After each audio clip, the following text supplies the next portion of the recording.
2025 ಮೇ 27ರಂದು ಬಂಟ್ವಾಳ ತಾಲೂಕಿನ ಕೊಳತಮಜಲಿನ ಅಬ್ದುಲ್ ರೆಹಮಾನ್ ಎಂಬವರನ್ನು ಭೀಕರವಾಗಿ ಹತ್ಯೆ ಮಾಡಲಾಗಿತ್ತು. 32 ವರ್ಷದ ಅಬ್ದುಲ್ ರೆಹಮಾನ್ ಟ್ರಕ್ ಚಾಲಕರಾಗಿದ್ದರು. ಮರಳು ಇಳಿಸುವ ಸಮಯದಲ್ಲಿ ಈ ಹತ್ಯೆ ನಡೆಸಲಾಗಿತ್ತು. ಅಬ್ದುಲ್ ರೆಹಮಾನ್ ಜೊತೆಗೆ ಇದ್ದ ಕಲಂದರ್ ಶಾಫಿಯವರನ್ನು ಗಂಭೀರವಾಗಿ ಗಾಯಗೊಳಿಸಲಾಗಿತ್ತು. ಇದೀಗ ಈ ಪ್ರಕರಣದ 5 ಮಂದಿ ಆರೋಪಿಗಳಿಗೆ ಹೈಕೋರ್ಟ್ ನಿರೀಕ್ಷಣಾ ಜಾಮೀನು ನೀಡಿದೆ. 5 ಮಂದಿ ಕೂಡ ಕೋಕಾ ಕಾಯ್ದೆಯಡಿ ಆರೋಪ ಎದುರಿಸುತ್ತಿದ್ದರು. ಈ ಆರೋಪಿಗಳು ಮೊದಲು ಮೈಸೂರಿನ ಪ್ರಧಾನ ಜಿಲ್ಲಾ ಮತ್ತು ಸೆಷನ್ ಕೋರ್ಟ್ ನಿರೀಕ್ಷಣಾ ಜಾಮೀನು ಅರ್ಜಿ ಸಲ್ಲಿಸಿದ್ದರು. ಆದರೆ ನ್ಯಾಯಾಲಯ ಅದನ್ನು ವಜಾಗೊಳಿಸಿತು. ಈ ಹಿನ್ನೆಲೆಯಲ್ಲಿ ಆರೋಪಿಗಳು ಹೈಕೋರ್ಟ್ ಮೆಟ್ಟಿಲೇರಿದ್ದರು. ಇವರ ಪರವಾಗಿ ಅರುಣ್ ಶ್ಯಾಮ್ ಅವರು ಹೈಕೋರ್ಟ್ನಲ್ಲಿ ವಾದಿಸಿ ನಿರೀಕ್ಷಣಾ ಜಾಮೀನು ಒದಗಿಸಿಕೊಟ್ಟಿದ್ದಾರೆ. ಈ 5 ಮಂದಿ ಆರೋಪಿಗಳು ಹತ್ಯೆಯಲ್ಲಿ ನೇರವಾಗಿ ಭಾಗಿಯಾಗಿಲ್ಲ.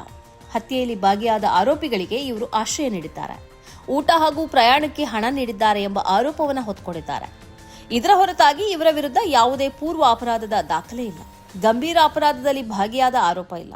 ತನಿಖೆ ಈಗಾಗಲೇ ಪೂರ್ಣಗೊಂಡಿರೋದ್ರಿಂದ ನಿರೀಕ್ಷಣಾ ಜಾಮೀನು ಮಂಜೂರು ಮಾಡಬೇಕು ಎಂದು ಅರುಣ್ ಶ್ಯಾಮ್ ನ್ಯಾಯಾಧೀಶರಲ್ಲಿ ಕೋರಿದರು.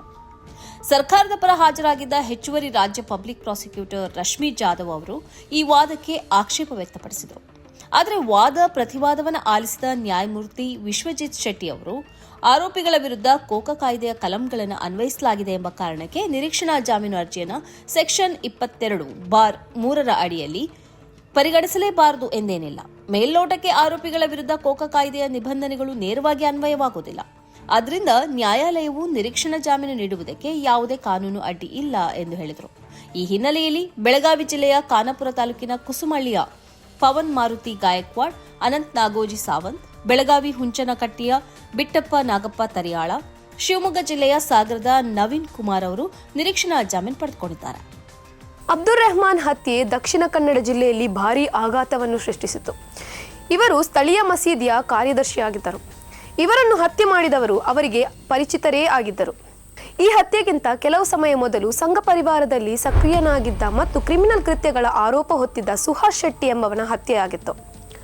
ಅದರ ಸೇಡಿನ ಕ್ರಮವಾಗಿ ಆ ಹತ್ಯೆಗೆ ಸಂಬಂಧವೇ ಇಲ್ಲದ ಬಡಪಾಯಿಯನ್ನು ಹೀಗೆ ಹತ್ಯೆ ಮಾಡಲಾಗಿತ್ತು. ಯಾವ ಕ್ರಿಮಿನಲ್ ಕೃತ್ಯದಲ್ಲೂ ಭಾಗಿಯಾಗದ ಮತ್ತು ಪರೋಪಕಾರಿಯಾಗಿದ್ದ ಅಬ್ದುಲ್ ರೆಹಮಾನ್ ಮೇಲಿನ ದಾಳಿಗೆ ಕಾರಣರೆಂದು ಆರೋಪಿಸಿ ಈವರೆಗೆ ಸುಮಾರು 13 ಮಂದಿಯನ್ನು ಬಂಧಿಸಲಾಗಿದೆ. ಇವರಲ್ಲಿ ಸಂಘ ಪರಿವಾರದೊಂದಿಗೆ ಗುರುತಿಸಿಕೊಂಡ ವ್ಯಕ್ತಿಗಳಿದ್ದಾರೆ. ಅಬ್ದುಲ್ ರೆಹಮಾನ್ ಹತ್ಯೆಯ ಸಮಯದಲ್ಲಿ ಟ್ರಕ್ಕಿನಲ್ಲಿದ್ದ ಕಲಂದರ್ ಶಾಫಿಯವರು ಗಂಭೀರ ಗಾಯಗೊಂಡಿದ್ದರು. ಈಗಲೂ ಅವರ ದೇಹದಲ್ಲಿ ಗಾಯದ ಗುರುತುಗಳಿವೆ. ಧರ್ಮದ್ವೇಷದ ಹಿನ್ನೆಲೆಯಲ್ಲಿ ಈ ಹತ್ಯೆ ನಡೆದಿದೆ ಎಂದು ಜಿಲ್ಲೆಯಲ್ಲಿ ಚರ್ಚೆಯಾಗಿತ್ತು. ಇದೀಗ ಈ ಪ್ರಮುಖ ಆರೋಪಿಗಳಿಗೆ ಆಶ್ರಯ ನೀಡಿದ 5 ಮಂದಿ ನಿರೀಕ್ಷಣಾ ಜಾಮೀನು ಪಡೆದುಕೊಂಡಿದ್ದಾರೆ. ಈ ಕಾರ್ಯಕ್ರಮದ ಪ್ರಾಯೋಜಕರು Gadiyar group of companies, specialized in piling and shoring, engineering consultancy, firefighting, steel structures, real estate. Office SIT Tower, Silicon Oasis, Dubai, UAE.